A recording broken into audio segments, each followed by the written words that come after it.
dilution. لان لما بتكلم على congenital thrombophilia in thalassemia patient بتبقى very difficult to detect these factors.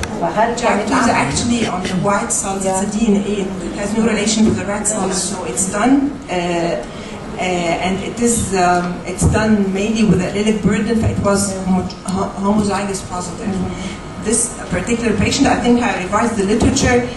Some cases also of spherocytosis post-splenectomy, they have the same pathology. All the cases of chronic hemoglobinopathies after splenectomy, especially in thalassemia, pathophysiology, different pathophysiology. Yeah, but when the revision of the literature, they claim that whenever you have a thrombosis that extensive, you should think of something else, not rely only to the screening.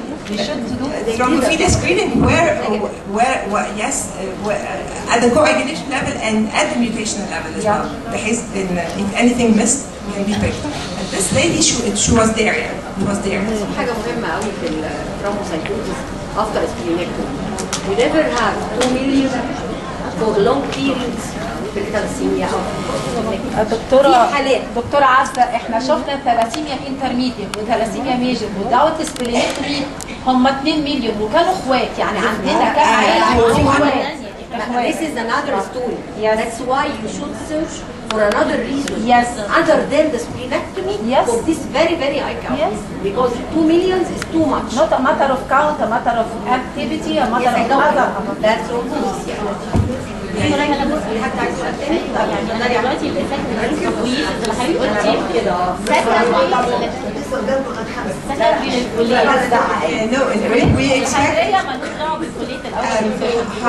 high rapid turnover. ايه اللي مخلي الانديسز 65 microcytosis who are persistently from the start.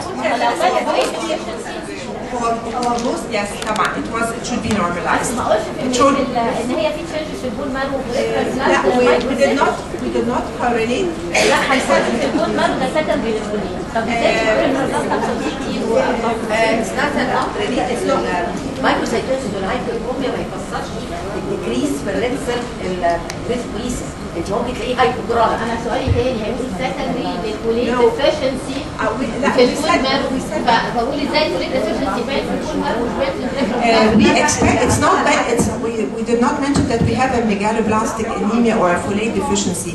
We claim that in the bone marrow picture we think that we should find erythrocytosis as well, but no erythrocytosis. Yes, at the level of the bone marrow, yes, that a red cell count is a compensation, yes, but at the level of the morphology, the biopsy, it's mainly megakaryocytic proliferation may be taking the upper hand, as well as the myeloid. Erythroid is, you can see, is considered, it's there, it's not hyperplastic. So when we correlate, we revise the literature again, that we said that yes, hydra may affect folate erythropoiesis may be proliferation faster than megakaryocytic as well as myeloid. What else? في نقطة مهمة قوي يا جماعة. الفوليت in thalassemia patient او اي ليتك لا مش قصدي كده. عايزه اقول ان الهايبوكروميا والمايكروسايتوزز الموجودين عند البيشنت فور ا لونج بيريد ممكن يبقى لها مليون سبب. ثلاسيميك مثلا تريد ممكن يبقى ثلاسيميا تريد which is very common لان هو ممكن يتحسن والانديسيس واطيه. فديس از نوت اجينست از نوت وذ افريكيشن. العيان كان ممكن 11 ونص. لا انا عايزه اقول حاجه ثانيه. حضرتك اثرتي نقطه مهمه جدا. العيان اللي بره معظم الدكاتره بره بيلاقوا العيان هايبوكروميا بالظبط بيكون ثلاثين. لا حضرتك اثرتي نقطه احنا بنعاني منها بالظبط كده. انا حل العيان الاقي معادي وتقعد تعيط لي والفريتين بقى 500. طبعا ما بقول لك اثرتي نقطه انا فاهماها. لا انا عايزه اقول ان ده مش اجينست. لا مش اجينست. لا just the point is that we expect the marrow that we have all erythroid hyperplasia as well as the myeloid and megakaryocytic. Proliferation affecting is higher with the hydra rather than in the erythroid rather than in the megs, as we do not say that this is a megaloblastic anemia. It's not. Thank you very much, Dr. Heller, and thank you for the people asking us. And now we move to I am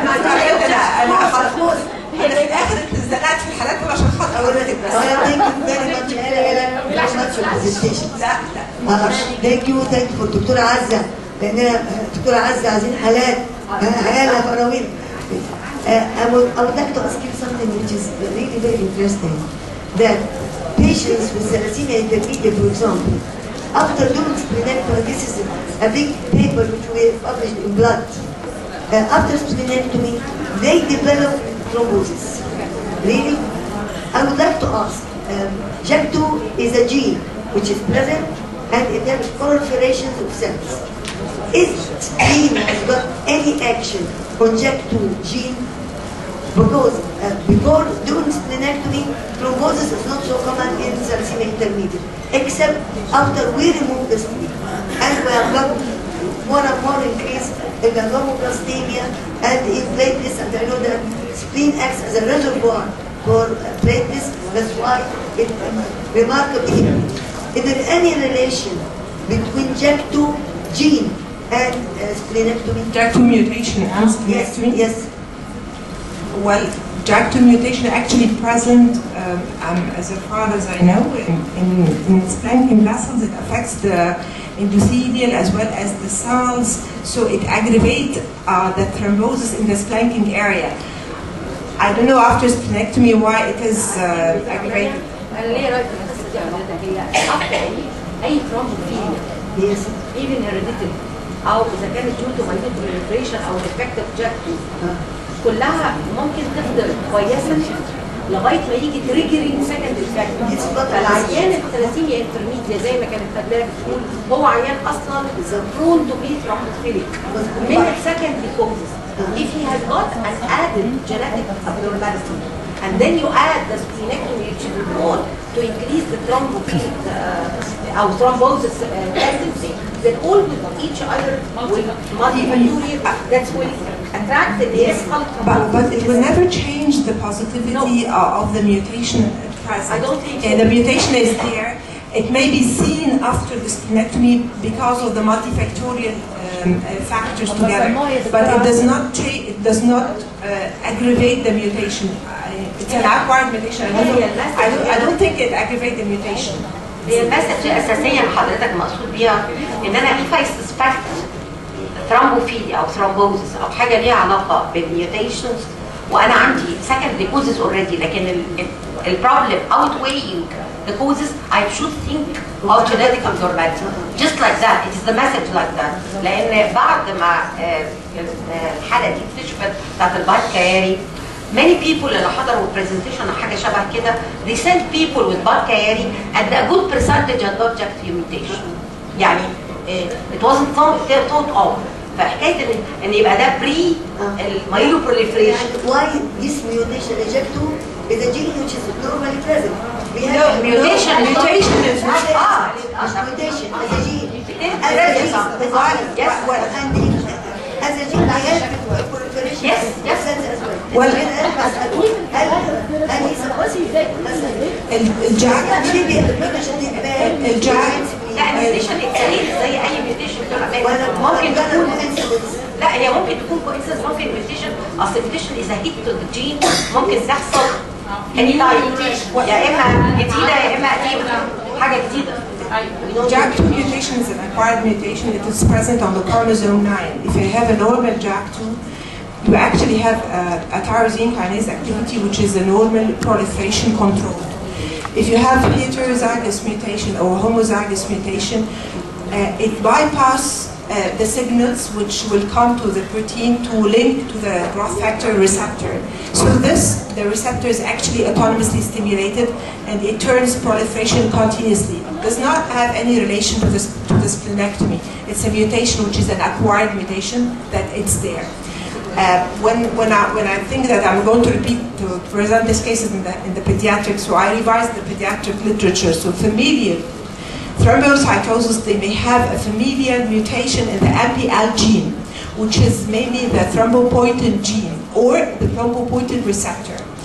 And they found families that they have it, even especially African American, they have cases of the MPL mutation, And it's in the family as well as in the affected individual. And the affected individual with thrombosis, they develop a secondary mechanism for the thrombosis that make it evolved. This is the familial instance of thrombocytosis and thrombosis in pediatrics. Okay, Thank you very much. thank you very much.